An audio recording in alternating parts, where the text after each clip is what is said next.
Tim Gray, welcome to Climate Swings. It's wonderful to have you here. Yeah, thanks for having me. So, my usual opening question from all my guests is to ask you to provide a brief self introduction, a couple of high level bullet points about your professional background, and a little bit of what you're doing now.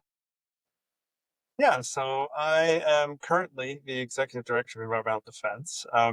My background, which I'll describe a little bit how I got there, but I have a science background and have done a lot of public policy work, and now I do a lot of campaign design. But I got into this because I've always been a bit of a nerd in my interest for public policy work and nature. My dad used to tease me that I was, in fact, the nerdiest kid that he'd ever run into, being so interested in politics at such a young age.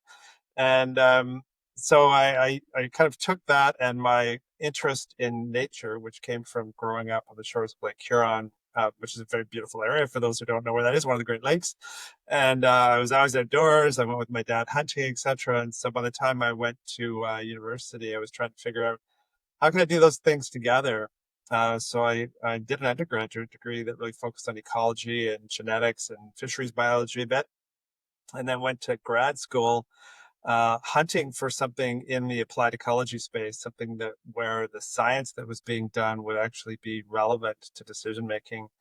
And I ended up in a lab at the University of Toronto, which was very multinational, people from around the world.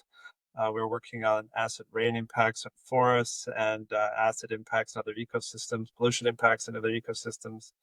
And my supervisor there was very engaged with public policy, and it was my introduction to how to move science into decision making. I started volunteering for environmental organizations with, at that time, the naive belief that if you brought evidence and science to bear on government decision makings, that government decision making that things would all work out well. I was 21 at the time, and I really did believe that resource management agencies, etc., had, they were out there to protect the public from, rapacious development and other things. I didn't have a very sophisticated political analysis of how the system worked, which I soon developed. But that was kind of how I got started, and I went from volunteering to having a couple of contract jobs to just getting really drawn into working in the movement, initially more as a technical person on the science and planning side, and then increasingly as I learned more as a campaigner.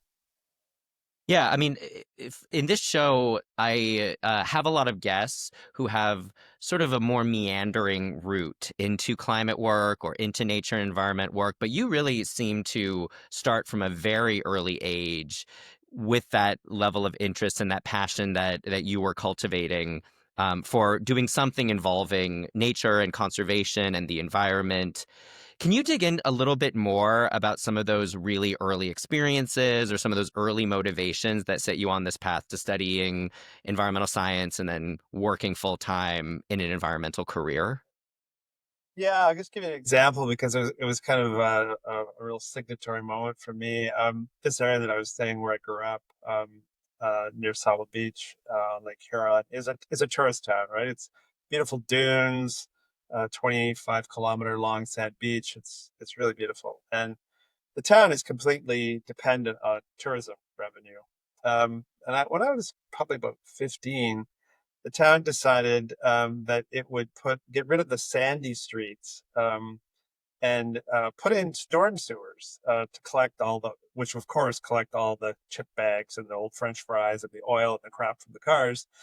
And they put the outlet for the storm sewer under the Welcome to Sable Beach sign going into the lake, which is where everyone comes to go swimming. And I just could not believe that adults, because I was a teenager at the time, would just be so stupid. Not only to do something that was so clearly harmful to the water quality, but was also something that uh, was obviously going to be very detrimental to the long term viability of the community as a tourist destination. So I think it's some of those early things that I saw just made me really realize that as a society we have a real disconnect between even very immediate things that we value and need, even for our jobs, and properly interacting and protecting the environment in a way that means those values will be protected in the long term. So that made me a lot more interested in the political side of conservation. And then another one that was kind of funny was I was in undergrad and I was taking a fisheries biology course. I think it was actually a limnology course, which is the study of lakes. And we were out doing what's called creel sampling, which is you take nets and you get a bunch of fish from a lake and then you identify them, and tells you something about the population of different fish in the lake and their interaction. And we had a professor who was a great guy, more or less, but he was, older, and we'd caught a whole pile of fish. Many of them were the same species, and his instruction was, well, just put them all in formaldehyde, and we'll take them all back to the lab, and we'll figure it out later. And I was like, so you're gonna kill 500 fish by throwing them in formaldehyde? We'll count them and then we'll throw them in the garbage. Um, and he said, well, what's wrong with that? What are you, some environmentalist? And I was like, yeah, I guess I am, because I think that's really stupid. And so anyway, that was kind of like a moment where I kind of realized that even within the science community, that maybe my worldview was a little outside of the mainstream, and that I really did not understand why resources would be wasted and conserved and things would be needlessly destroyed. And that was part of what helped me choose what I was going to do in grad school. Yeah, I mean, what I'm hearing sort of is a sense that you had a sense of, or you had a feeling very early on that the environment is people and that it's kind of inextricably linked to the decisions that we make as human beings, right? And that's, I guess, what I'm sort of feeling is one of the reasons you didn't pursue like a hard science career, where I feel like in another parallel universe, you very well may have done so. Yeah, that's true. I actually explored a hard science component to my career. I did work in a genetics lab in a couple of summers in undergrad, with a great prof. And I really realized that I just was never, ever going to get excited by looking at those gels that were running and looking at the bands of DNA on there, and about the gene systems and the gene transfer between generations of flax. It was beautiful, pure science research that had no real world application that I could see. And I just, I can't do this. I can't do this. And I really need to be involved in something where it's about public policy and about people and about trying to move the systems that are so flawed that are ruining our environment. Yeah, you wanted to see a more immediate impact of the work you were doing rather than, say, sitting in a lab for years and then maybe a paper gets published and maybe it leads to something Yeah, years and decades down the road. exactly. It was not. It was really not for me. Right, right, right. Of course, nothing against the hard sciences. We need them all. Um, I now we discussed previously a formative experience of yours that we didn't dig into too much, but I'm really curious about this. You said when you were an environmental volunteer, you were also an activist, and you actually got arrested. Can you discuss that? I guess your evolution into activism specifically. What motivated that? And then I would love to hear the all the down and dirty about getting arrested because you're the first Climate Swings guest I've ever had that's admitted to getting arrested at least. Maybe the other ones just didn't admit it. Um, yeah, this came out of my early volunteer work when I was in graduate school. There was a lot of conflict going on in Northern Ontario, about 6 hour drive north of Toronto, around old growth forests, red white pine forests. That there weren't very many left, and they were still being logged quite clearly in a way that meant they were going to disappear. At the same time, there was a big conflict between the logging industry and the government, who was trying to build roads into this area, and the First Nation community there that really didn't want roads built into this core of this wilderness area, which was sacred to them. So road blockades and other things eventually were part of the campaign by both the Indigenous people, but also the environmental folks. And I happened to be volunteering for the environmental organization there. And my role was actually doing an analysis of the logging plans from a sustainability perspective, because they were kind of what I discovered is they were basically gaming the books by reclassifying forests that were not old growth forests as old growth forests in order to have a rationale for a higher harvest level. And I kind of figured this out from the planning documents. And so that was kind of my role, was more technical, but I got drawn into the just the whole the politics of it and started going up there. And yeah, so there it happened to be a weekend in September. We were camping out there on the road. I'd been there for a while. And then kind of early in that day, this guy shows up, and it's actually the leader of the opposition party in the Ontario legislature comes out, and he's there, and he's doing media and stuff. And then that just so happened, like an hour later, the Ontario Provincial Police show up and just start dragging everybody off the road and arresting everybody. So I got arrested, and I also got arrested with the leader of the official opposition. So I spent 8 hours in the back of a paddy wagon and my way to Temiskaming in Northern Ontario to be processed with the leader of the opposition. So I learned a lot from him. Really interesting guy. And then about God, it would have been maybe the following spring. I'm trying to remember exactly, but it was only a few months later in the next election, he became the Premier of Ontario. So that was a really interesting chain of events for my first run in with the law around protecting the environment. Yeah, if you're going to get arrested and then have any outcome from it, I guess getting to know the future premier of your province is not a bad one, I suppose. What Yeah, were I there don't know. specific charges leveled? Was it trespassing? Like what exactly did they arrest you for? Yes, I was charged with mischief, and the wording was that I was preventing the enjoyment of Crown land by Carmen Construction. Now, Crown land for American listeners, it refers to public land, and the crown comes from the British tradition. So this is public land, and the Carmen Construction was the road building crew that was plowing through the wilderness. So I was interfering with their enjoyment of destroying crown land. And they really called it enjoyment. That was They the did, word yeah. in I the still have the arrest sheet in my files at home. I actually looked at it not too long ago for some reason. were there charges like actually pressed against you, or was it all kind of dropped eventually? They did press charges, but it never went to trial. Eventually, the province ended up negotiating an end to that road blockade, and all of the old growth forests that we were trying to protect were protected. The province bought out the last remaining sawmill and shut it down, and the trees never were cut. And yeah, it was not a bad outcome. I'm guessing you look back on that as a very worthy run-in with the authorities at the time then. No regrets. Absolutely, absolutely. I was pretty young. I was still in grad school.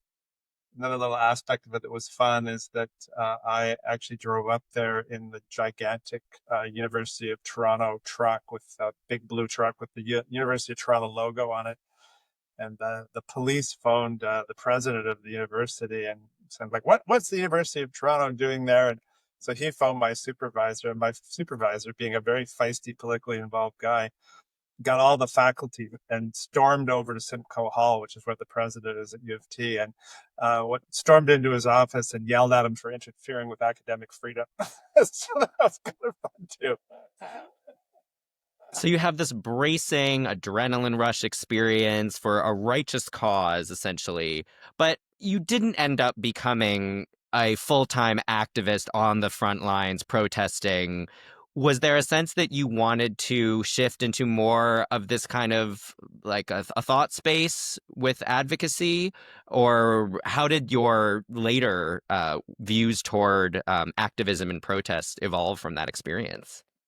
Yeah, I mean, very soon after that, I started working full time doing policy analysis, and I really spent a lot of time then trying to develop more of the work that I'd been doing around analyzing this forest management plan and trying to make changes to the way that forestry overall occurred. And so, a lot of the rest of the 1990s, I was involved with really trying to eliminate the use of clear cutting in the forests of central Ontario, which are totally unsuited to that kind of cutting.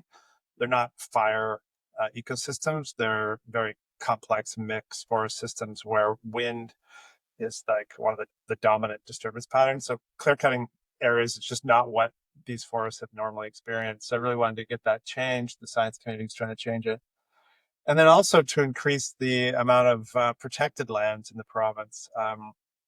At that time, only about 5.5, 6% of the entire gigantic province of Ontario was protected permanently. And I was working on a long-term campaign to really enhance that and increase the amount of protected area. And ultimately, both of those were successful. Long, complicated campaigns in both cases, but we both reformed the way forests were cut and moved them to systems that cut individual trees but leave most of the forest behind. And then also we ended up doubling the amount of protected land in Ontario by the late 90s. So we got up to about 12%. So I really moved to a more of a policy and campaign space, and spent the rest of my 20s and 30s just really learning how to be better at that. Did you feel like there was maybe a continued role for protest in that work?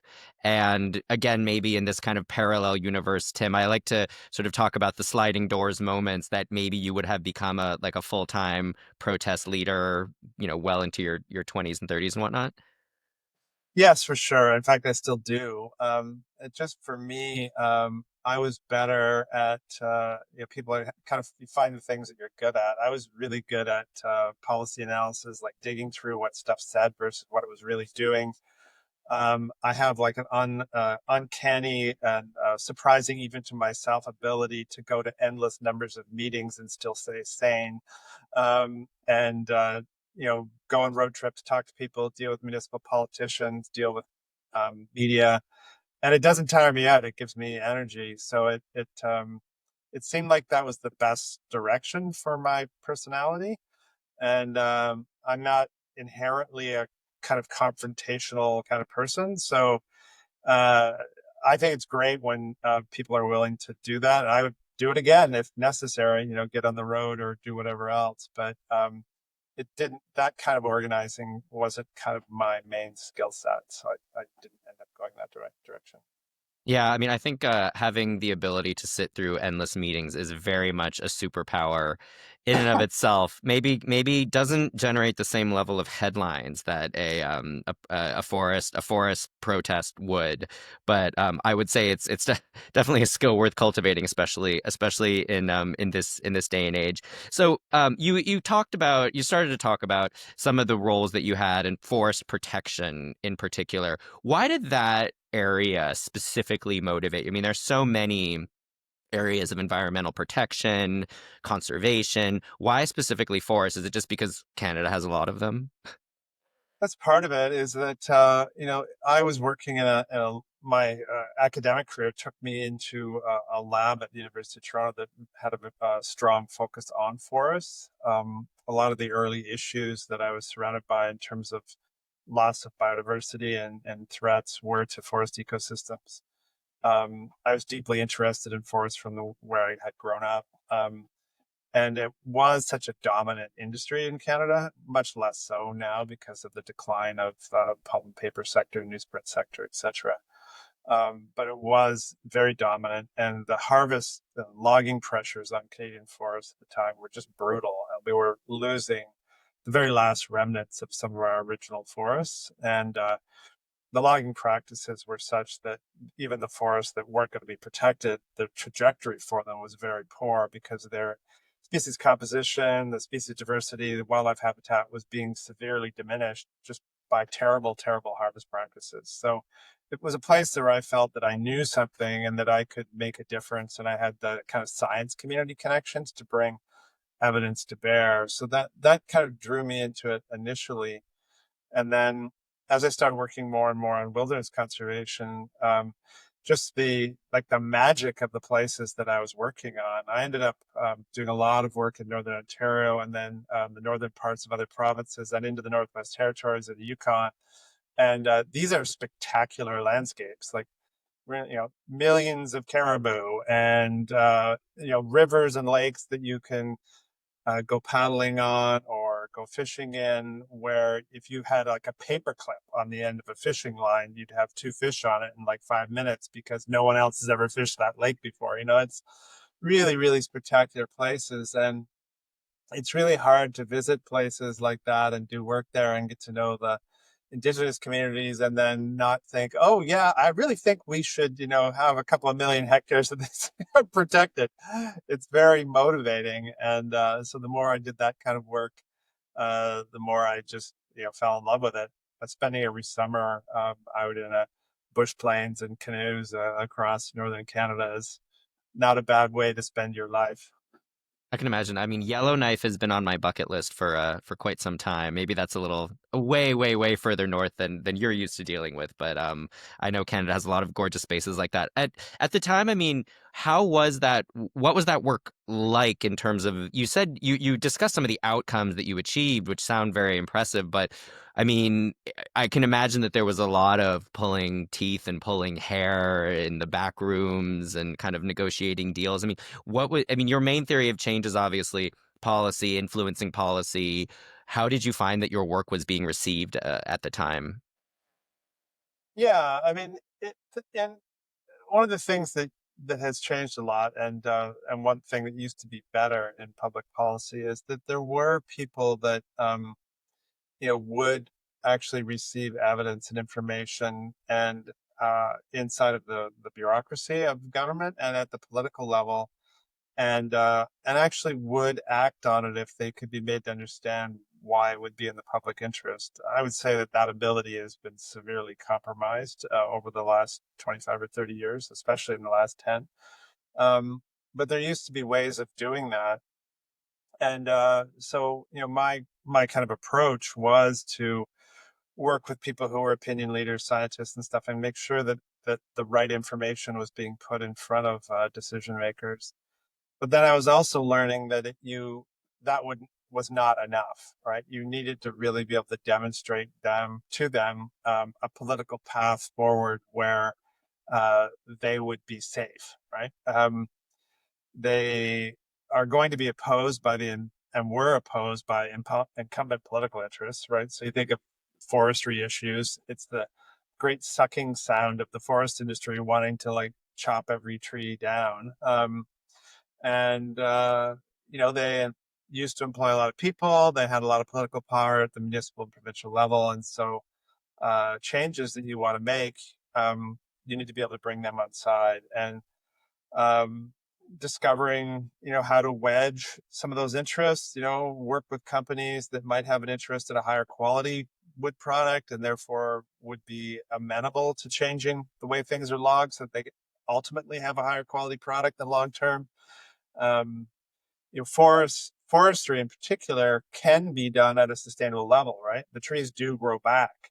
So it's not like, I don't know, the oil industry, which ultimately needs to go away, right? If the planet is going to survive, we don't need to get rid of forestry, but it has to cut trees down at a rate that is sustainable or the ecosystem itself gets damaged. So um, there is a conversation you can have with responsible industry. And that was more possible at the time with some of them, and then use that as leverage to move politicians and especially senior people in the civil service who were willing to try and advance solutions that would be in the public interest. So that's kind of the space I worked in. Yeah, I mean, you helped us kind of nudge now into the discussion about climate specifically. We've gone, almost a half an hour without even really bringing it up, but it's so obviously central to the work you do now. And I presume that even starting in the 90s, it was becoming more of a concern, and you couldn't just imagine that what you were doing in forestry was separable from broader issues around the energy transition and whatnot. So, if you could talk about a little bit around the evolution of climate and how that was integrated into your work. Maybe we can then swing fully into your climate work from there. Yes, I mean when the forest work in the '90s and the early 2000s. I mean, there's a growing awareness that the intensity and the speed at which climate change was approaching us all was going to have major impacts on forest ecosystems, in particular the north in Canada, which is the boreal forest, which this year in the last several years is just burning down essentially because the heat and the dryness has changed everything. We kind of knew that was coming. The science community was talking about it, and so we started thinking about the design of the way that forestry was done, the way that protected areas were done, to create some more resilience for when that time came, which of course now has occurred. So it started being really involved in land use planning decisions even then. And then as you get into the later part of the 2000s, it just became very clear that unless something was done about the causes of climate change, all the stuff coming out of the smokestacks and out of our tailpipes, that it was going to be really challenging to imagine a future where much of the forests in Canada would still be around, or at least in any form that was recognizable, and that the consequences of climate change was very much set to undo many of the conservation gains that we'd made during the 90s and the 2000s. Yeah, and so but fast forwarding almost like say 20 years from those times when you were starting to think about it, how would you describe the work that you do on climate specifically now? Because obviously, environmental defense, there's this traditional conception of it that you've been describing about, dealing with logging and preserving natural spaces. But how would you describe the work that you actually do on climate specifically now? Yeah, I mean, we have climate is our largest program in environmental defense. We work only in the mitigation space, so we're trying to stop more pollution and really encourage the energy transition. So we work both at a federal level and then and provincially in two of the biggest provinces, Alberta and Ontario. And it's very much focused on public policy. So just for example, right now the federal government is we have a new prime minister and he's talking about like massive changes to industrial carbon pricing to really try and encourage more emission reductions and a real focus on integrating what we're doing on climate with the economic work that Canada is doing around greater integration with Europe and with Asia, etc. So a lot of our work now is much more in the space between climate policy, emission reduction policy, and what's going on with the global energy transition, which is a very encouraging thing at one level because the fact that that global energy transition is visibly underway and is more visible every single day means that we actually have a chance of turning the corner on this issue. Sometimes for all of us living here in North America, we really kind of wonder if that's the case because, of course, with the current U.S. administration, really is trying to put the genie back in the bottle. I mean, their idea is that we're going to go back to 1958 and we're going to slap fins on the back of an SUV, and it's going to be it's going to be 1958 all over again, fossil fuels only, pollute what you want to do, and just take everything backwards. But the rest of the world's not going to do that.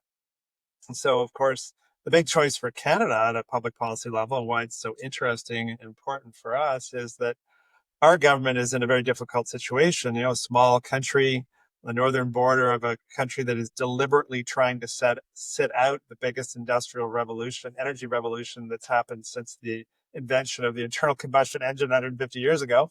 And the U.S. is saying, well, we're going to sit this one out. Well, what's Canada to do there? Are we going to join the U.S. in this kind of retrograde economic failure, I think, in the long term?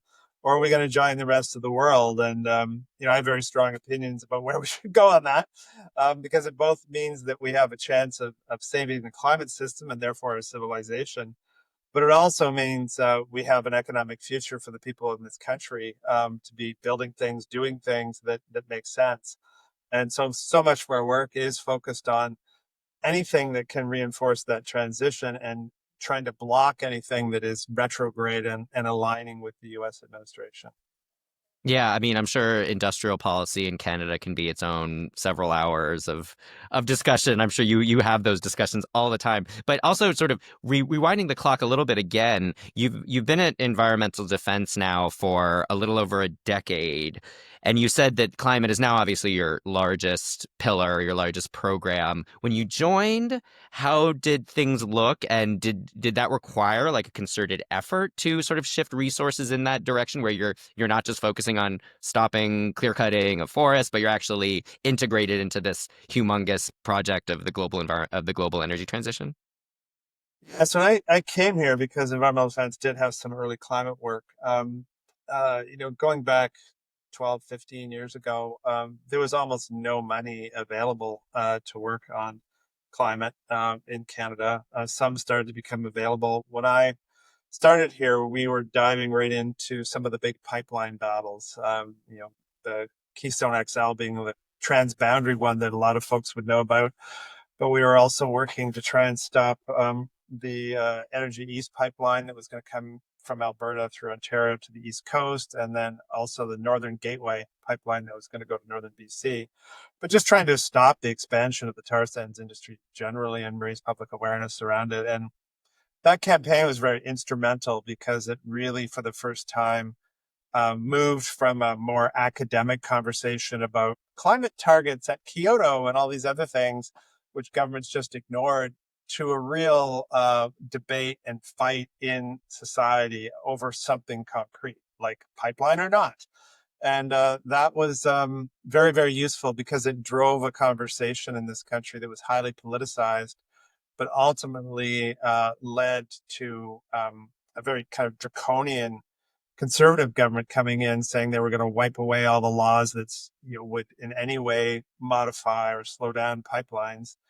And the public reaction to that resulted in the election of a liberal government that swept into power with a majority government. Ran off to Paris, signed Paris in 2015, and then brought in a quite aggressive climate plan.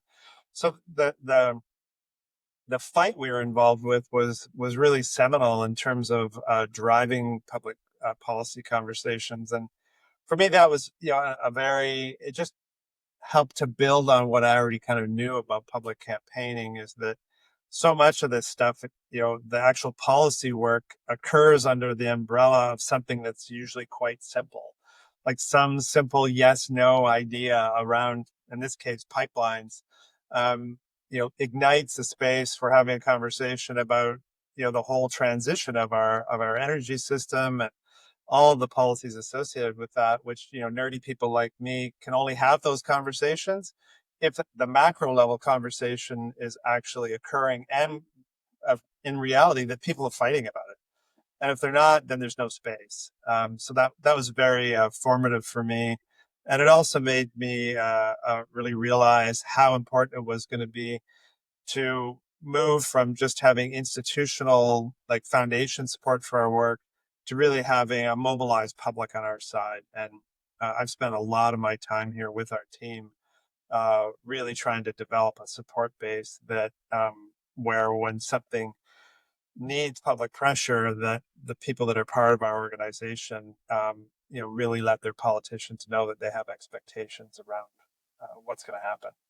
Yeah, I mean, you discussed in some of your earlier work about how presenting a path forward for politicians that take environmental action was extremely important. And clearly, that's all the more so when it comes to climate action, where, you don't actually necessarily see the fruit of a policy or a program, a public policy intervention right away, even as you might with, say, preventing forests from getting cut down. You can say, we protected this land, right? But protecting the global climate is something kind of different, right? I mean, like, how do you engage in that very delicate political discussion, especially nowadays? Yeah, I mean, it is easier if you're working on aspects of climate mitigation that are concrete and immediate. So some of our work that we do around energy transition for the public in Canada is more saleable politically, or easier to sell, I guess, because the public can see immediate benefits. Like we worked for a long time and ultimately successfully with others to get an aggressive clean vehicle program here in Ontario. So big subsidies for people to buy an EV, for example. That's pretty tangible. You buy an electric car and you get $5,000. So that is easier for politicians to get behind. Similarly, programs that take money, say, from a carbon pricing system and spend it on allowing people to buy heat pumps in their house or put in new insulation or replace their windows. All those kind of immediate pay for pollution. Use the money to do good things for climate. And by the way, you get to have new windows in your house. Those things are the easiest. The harder ones are, of course, those longer term ones that you specify, right? Like, oh, we need to, have a carbon price that is incorporated into your gas price at the pump, because in the long term, that will change your behavior and you're more likely to buy a low emitting car or electric one. And the public's like, yeah, I don't want to pay more for gas, right? So um, it's harder to sustain those political moves. So yeah, I've learned a lot about trying to identify ways to link climate progress to things that are easier for politicians, and that usually means harder to assail by the incumbent economic interests, like the oil and gas industry. The ones that are easy for them to attack are the ones that are going to be most vulnerable. And presumably also have more ready impact on everyday life, and especially things like affordability and kitchen table issues that mom and pop folks care about every day, right? Absolutely, absolutely. And we had a retail carbon price here that was canceled by the incoming government that was really demonized by the opposition parties. And it was well designed in that, most people were getting more rebates from it in their bank account than they were paying. But they're paying at the pumps every time they buy gas, and the rebate shows up as an auto deposit in their bank account once a quarter. And no one ever looks at their bank statement, but they look at their bill from on the every month from the gas company or at the gas pumps when they're filling up their car. So it was a great thing to spread disinformation about. And the whole space around disinformation around environmental values or environmental policy, or this is true of other things, but in particular environment, is just so much easier now. I mean, the social media space is just full of disinformation, some of it by incumbent economic interests, but some of it, of course, just by people that are looking to use any issue they can to be disruptive, just to destabilize our democracy. So but anyway, the space is full of things that make it harder to do this work than say 10 or 15 years ago. Also, presumably, there's more momentum, there's more awareness. I hear just kind of almost like a two-faced situation in a lot of ways where we're dealing with immense headwinds, but we also are moving forward and kind of continuing to do the work and we're seeing progress. What's your kind of feeling, on a day-to-day basis now? Do you sort of wake up feeling motivated? Do you feel optimistic? Are the storm clouds gathering? Like, how would you describe that? Storm clouds are gathering, and I do feel that we can get by them.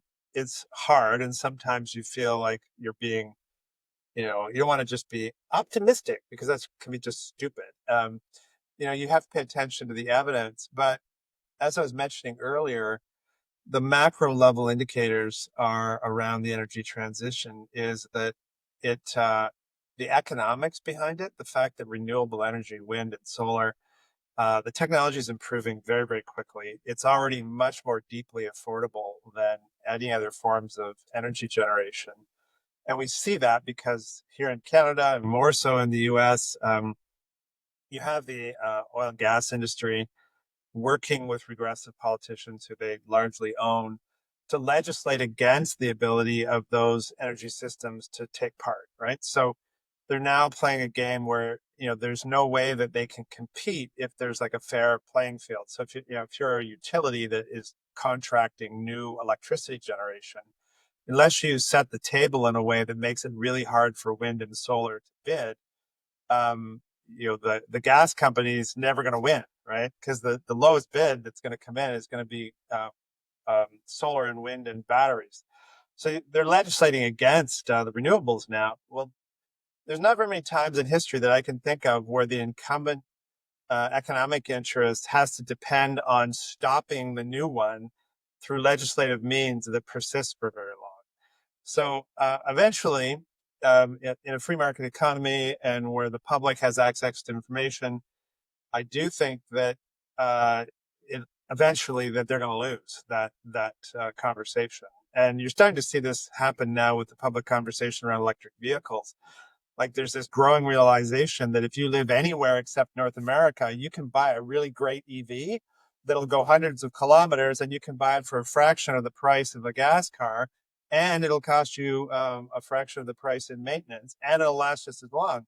And that somehow we can't get them here. Well, why is that? And as people start to become aware that we can't sell our cars that we manufacture here anymore to any other countries because they're only buying EVs from China now, um, it's it's going to be a bit of a wake up call. And so I do feel at that level that the trends are blowing in our favor, but the immediate things that are being done around climate policy, land protection policy, toxics, plastics, led by the Trump administration, are brutal and very disheartening.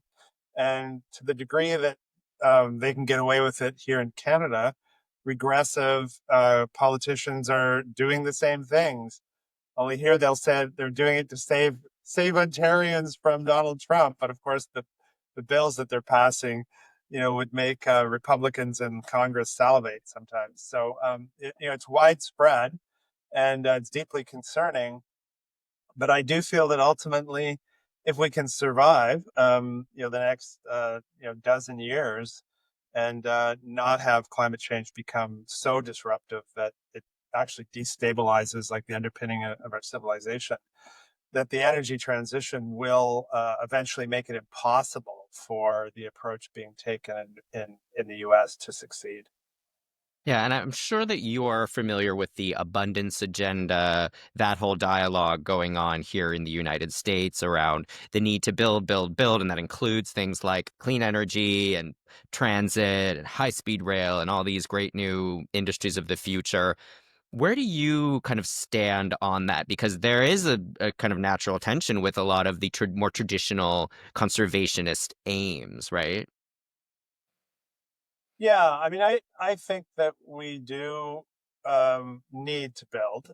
We have huge deficits in public infrastructure in North America broadly. Other places in the world have made the transition towards high-speed rail, public transit infrastructure, even serving rural areas. A lot of the areas of North America, like where I live here in Southern Ontario, are very dense population, could easily be served by high-speed rail. We don't.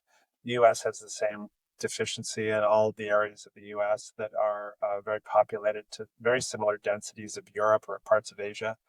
So we need to do those things. We also know that by integrating planning for natural values into building this stuff, that in many cases you can actually make existing problems better. Um, we know, for example, here, I'll use the transit one just because it's top of mind for me, is that there is a conversation about building a high speed rail network from Windsor, which is extreme southwestern Ontario, all the way to Quebec City. So this is like I don't know, a 17-hour car ride. So it's a long ways, right? Thousands of kilometers. And it cuts through a critical area for wildlife on the eastern end of Ontario, where the Adirondack State Park is joined to Algonquin Park. There's a Canadian Shield. It's a huge rock formation, densely forested, really important ecological linkage between the northern U.S. and Canada. And it's cut in half right now by the existing rail corridor and a massive highway. So anything that tries to get across that happens to be on four legs is never going to survive. We now know that if we had, we're building this kind of infrastructure, that all the highway, the rail lines, everything else, we would build a massive overpass, wildlife overpass there.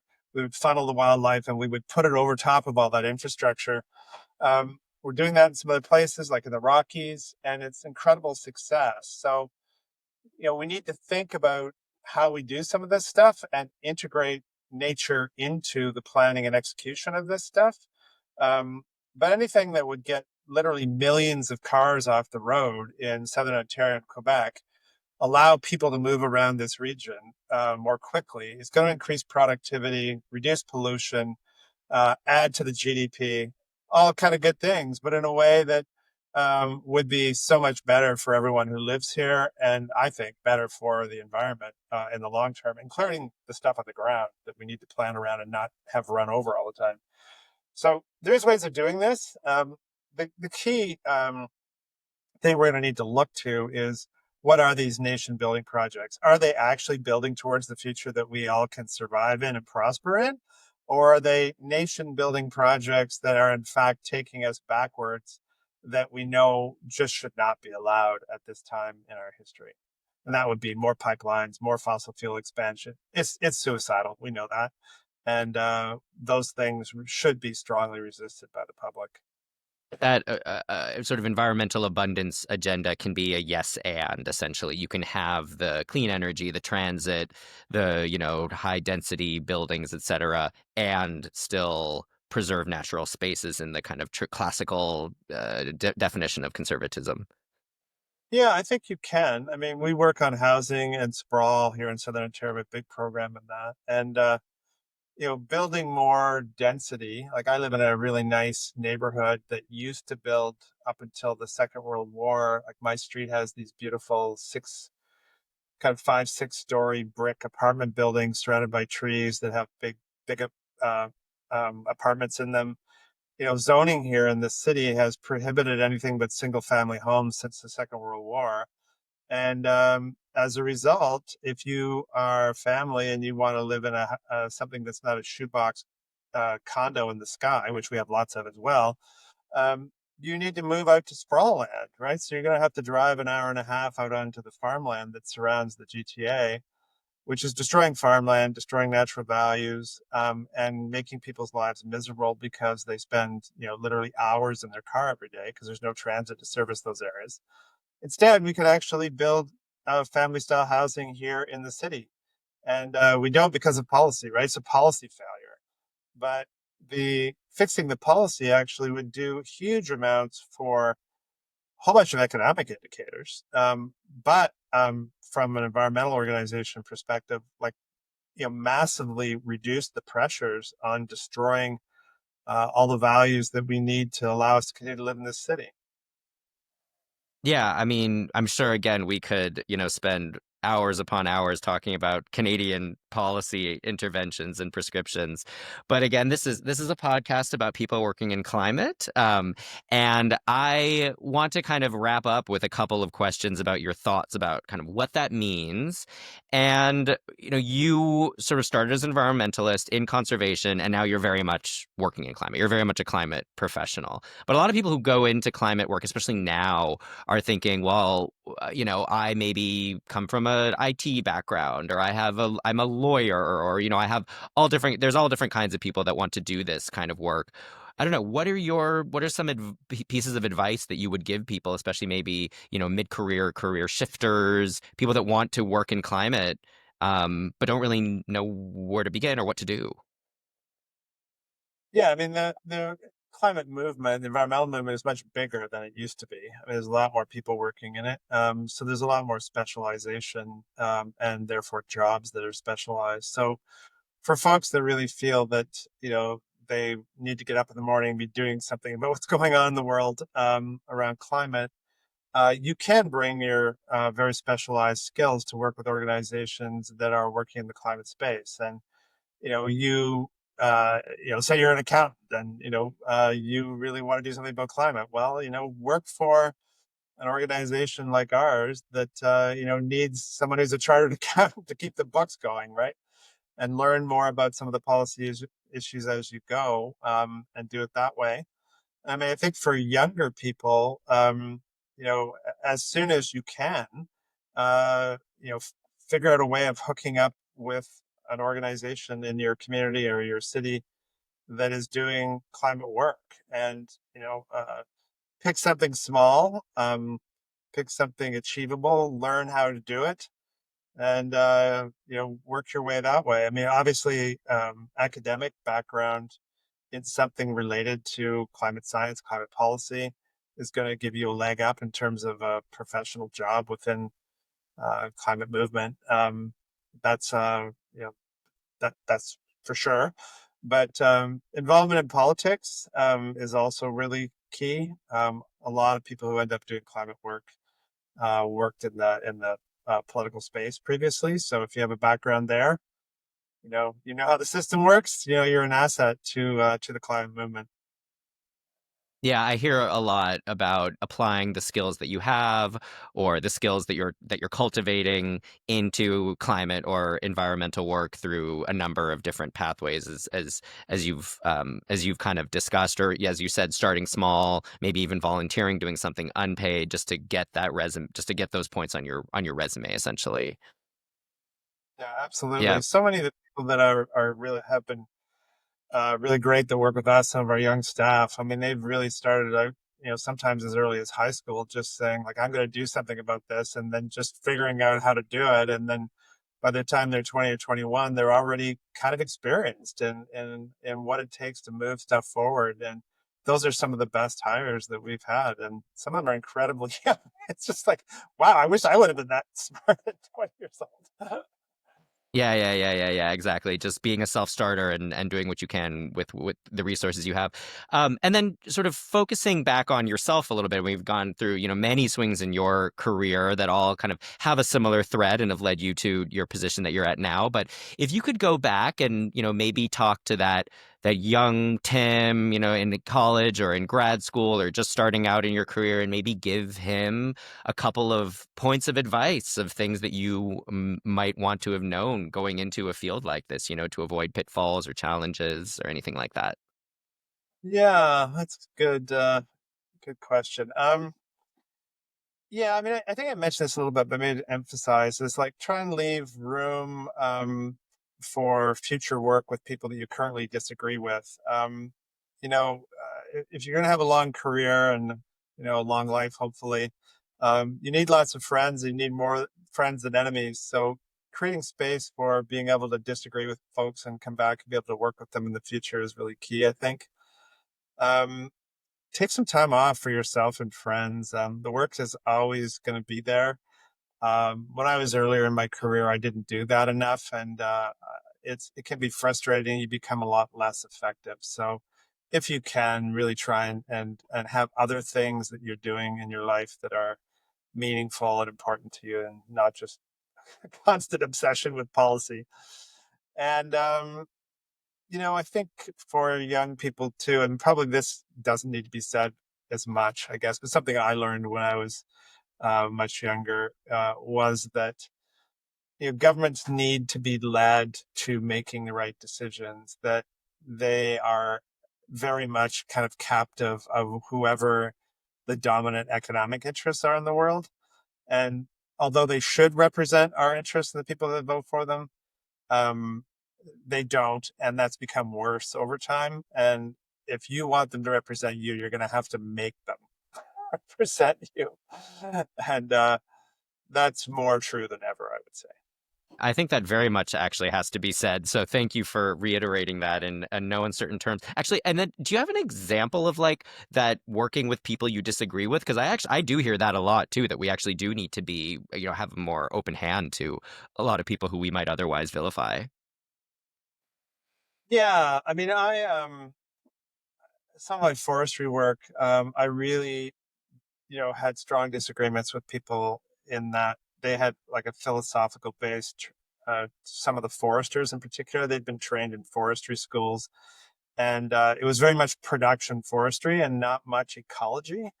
And so they did not see the forest in the same way that I did in terms of like the dynamics between how trees grow and stuff. And I had, I think ultimately a lot of the ways that I learned were more recent, like more newer and more ecologically based and more scientifically correct. But what I ended up trying to focus on with them is that these guys really, really love the forest. They're foresters and they love being in the forest themselves. Their idea of what to do with it or how it should be managed, I learned was sincerely held, but perhaps flawed because of the background that they had. But I spent time like trying to like be with them in the forest and kind of connect over the fact that we both loved forests, and ultimately I ended up working with a bunch of those guys, mostly guys. There were some women, mostly guys. And 20 years later, I don't work on forests as much, but we still interact in a kind of a positive way, and now trying to solve some problems together that are shared in the climate space. So, we went from a place of conflict to figuring out how to like see, respect each other's worldview because of our values, and then take that forward to being able to do stuff together in the future. So that's a good one. And then others, with politicians, I've had many experiences where I've, had very, very hostile interactions with politicians, but try and end it in a way, those interactions in a way where uh, salvage something of the conversation so you can work with them again in the future because, times change, and you may need to be able to have a relationship with them again in the future. And finding common ground is not always optimized for in our current antagonistic environment, especially with social media and whatnot, that really does optimize for the quick, angry take. So I think that's a really good lesson for people to keep in mind as well. And then as a final question, so you sort of gave your advice to your younger self and look backwards, now casting your mind forwards. And, of course, your career still has many, many years and decades ahead of it. But if you could think about what you would want people to have thought about your contribution to environment and conservation and climate and the things that you care about, like what would you want your epitaph to be? Hmm. Well, let me think. Maybe he was right. We should have moved faster.